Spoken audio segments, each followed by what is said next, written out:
Society जन्म दाखिले की बनाई हुई रिपोर्ट मंजर आम पर आएंगी, उस दिन सरकार में बैठे हुए लोग किरीट सोमैया को जूते से मारेंगे। मैं दोबारा बोल रहा हूँ, जूते से। और हम उसको लेके आएंगे बम्बई हाई कोर्ट में। सियासी पार्टी के लोग डायरेक्ट उसमें बीएलओ को लेकर नहीं बैठ सकते। ठीक है, हमने भी कुछ बीएलओ की मदद की है, मगर हम लिखने फॉर्म भरने का भी काम करवा रहे हैं। अगर कोई गाइडलाइन आई है तो हम एहतियात करेंगे। इसी के साथ साथ बीएलओ को ये ताकीद की गई है कि अगर कोई घर पे कोई नहीं मिला या वो तुम्हारे पास नहीं आया या उसका घर बंद है तो 3 मरतबा उसके घर जाना चाहिए और उसका पूरा पंचनामा 3 मरतबा वो वहाँ पहुँचा और उसका घर बंद मिला वो रिपोर्ट देना चाहिए। यानी इतनी सीधी सीधी लाइन बीएलओ को बताई गई है। उस एसआईआर मुहिम के दौरान जो बात समझ में आई, जिसकी निशानदही हमने आज से 12-15 दिन पहले प्रांत ऑफिसर को की कि जिन लोगों की मैपिंग हुई है उन लोगों के नाम उनके फॉर्म मिलना चाहिए। और इसी ताल्लुक़ से हमने 21 जुलाई का सहयोग आंदोलन का ऐलान किया। कई बार पुलिस डिपार्टमेंट और प्रांत साहब से बातचीत हुई, मगर वो ये तो मानते हैं कि गलती हुई है, मगर गलती दुरुस्त करने की तरफ जाना नहीं चाहते, ऐसा हमको लगता है। इसीलिए कल 21 जुलाई बरोज़ मंगल सुबह 11 बजे मर्द और ख्वातीन का मुश्तरका सहयोग आंदोलन प्रांत ऑफिस के बाहर रखा गया है, जो हर हाल में होगा। और पुलिस डिपार्टमेंट ने उसकी मंजूरी भी दे दी है, यानी परमिशन दे दी है धरने की।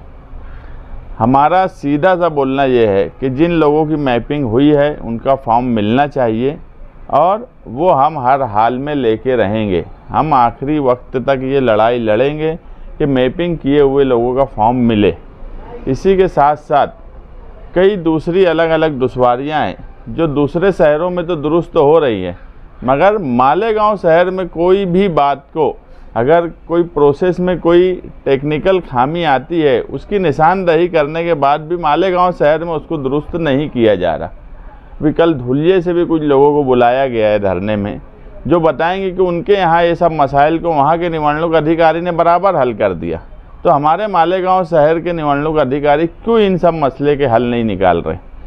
और इसके साथ साथ बिला वजह के इल्ज़ामात किरीट सोमैया इस शहर में पार्लियामेंट इलेक्शन के बाद आना शुरू हुए और उसके बाद मुसलसल इल्ज़ामात लगाते गए। अभी आज फिर उनका दौरा था, उन्होंने आज फिर कहा कि 1,26,000 1 लाख के ऊपर जो लोग हैं ये कहाँ के हैं, बांग्लादेश के हैं। मैं सिर्फ इतना कहना चाहता हूँ कि जनवरी 2025 में जो एसआईटी मालेगांव शहर के लिए बनाई गई थी उसको तकरीबन 20 महीना हो गया। पुलिस डिपार्टमेंट ने ट्रक में पेपर भर कर भेजी है। मेरी मालूमात ऐसी है कि जिसको छोटा हत्ती हम आम ज़बान में बोलते, इतने पेपर की मालेगांव शहर में इंक्वायरी की गई, एसआईटी की रिपोर्ट बनाई गई। वो एसआईटी की रिपोर्ट अगस्त 2025 से जमा है, यानी दे दी गई है। आज उसको 1 साल होने पे है, यानी रिपोर्ट सबमिट किए हुए 1 साल होने पे है। तो जब एसआईटी ने इतनी इंक्वायरी की, आईजी जैसे ऑफिसर उसके यानी अध्यक्ष थे और सारे बड़े ऑफिसर उसमें शामिल थे, पुलिस डिपार्टमेंट को क्लर्क बना दिया गया। और इतने बड़े डिपार्टमेंट की इंक्वायरी होने के बाद वो रिपोर्ट क्यों मंजर आम पर नहीं लाई जाती। वो 3400 लोगों में से कितने बांग्लादेशी निकले। एक मर्तबा अगर सरकार वो रिपोर्ट सामने ला दे, तो मैं इससे पहले भी बोला हूँ और आज फिर बोलता हूँ कि सीएम और सरकार खुद किरीट सोमैया को जूते से मारेंगी, जूते से, कि ये क्या लगाया तू, कुछ भी बात बोलना और सरकार को मशीनरी को गलत इस्तेमाल करना, मशीनरी का वक्त बर्बाद करना, ये सब सरकार की मशीनरी है, उनका वक्त ज़ाय करवाना। और जो एनोमली है वो बहुत मामूली मिस्टेक पे है, वो तो फॉर्म भरने के वक्त ही दुरुस्त हो जाना चाहिए। दूसरे शहरों में हो रही है, कल हम प्राण साहब को वो भी बताएंगे कि दूसरे शहरों में जगह पे एनोमली दुरुस्त की जा रही है, तो मालेगांव शहर में क्यों नहीं। एक स्पेस, अगर नाम के स्पेस में फ़र्क रहा 2002 के और अभी के, तो उसको भी एनोमली में डाल दिया गया है। ऐसे बहुत से मामूली मामूली गलतियाँ हैं, वेलांटी की, जेर जबर की, तो ये ऐसी गलतियाँ हैं कि जिसको जगह पे हल किया जा सकता, मगर एक हवा बना दिया जाता मालेगांव शहर में। और वो एक बेवकूफ़ आदमी आता है, खुद का वक्त भी ज़ाय करता, मशीनरी का वक्त ज़ाय करता, डिपार्टमेंट को परेशान करता। इसमें हमारा कोई नुकसान होने वाला नहीं, हम ये लड़ाई आखिरी तक लड़ने वाले हैं, क्योंकि माइनॉरिटी डिफेंस कमेटी ने भी इस मामले में ये फैसला किया है कि जिस तरह हमने जन्म दाखिले में अभी तक लड़ाई लड़ रहे हैं, उसी तरह अक्टूबर तक हो सकता है इसमें हमें कोर्ट की मदद लेना पड़े, वो लड़ेंगे।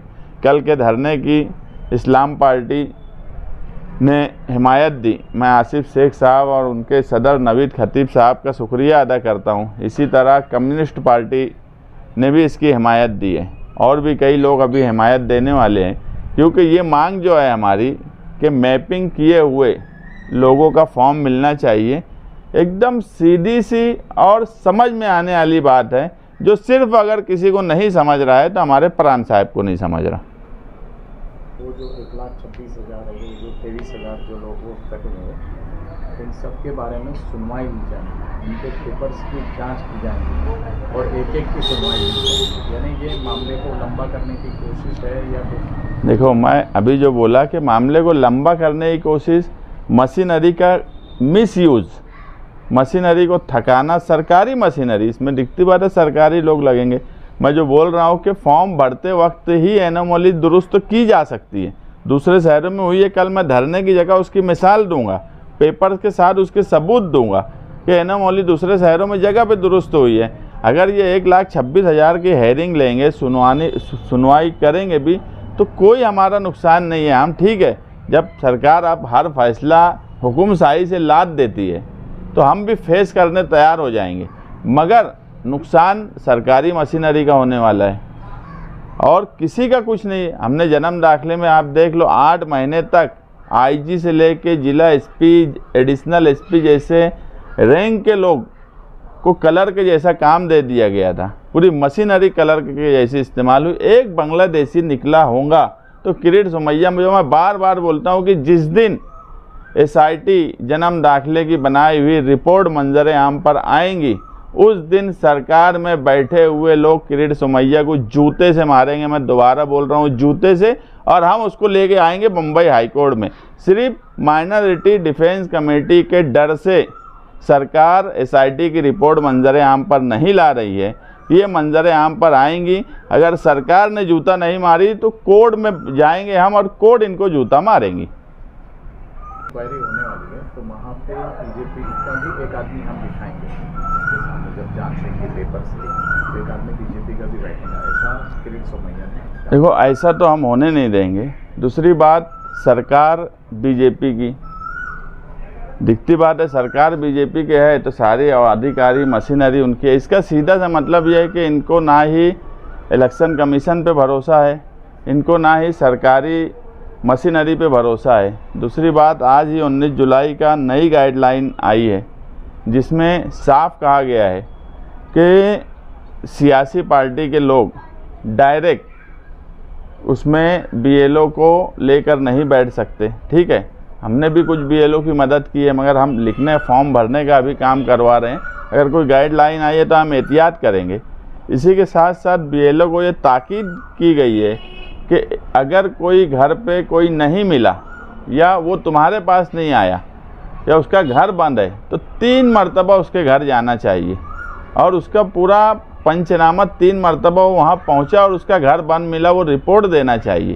यानी इतनी सीधी सीधी लाइन बीएलओ को बताई गई है। उसके बाद अगर मैपिंग के वक्त वोट कट गई, मैं जो बार बार बोलता हूँ कि मुझे सिर्फ डर ये है कि मैपिंग के वक्त अगर वोट कटी तो क्या भरोसा कि कल फॉर्म भरने के बाद भी हमारी वोट कट गई या नहीं मानी गई। इसलिए आज ये तहरीक ज़रूरी है और मैं मालेगांव शहरियान से गुजारिश करूँगा कि कल बड़ी तादाद में सुबह 11 बजे से प्राण कचहरी के सामने ईदगाह ग्राउंड के पास बड़ी तादाद में शहरियान वहाँ शिरकत करें। इसका हर हाल में हल डिपार्टमेंट को निकालना पड़ेगा।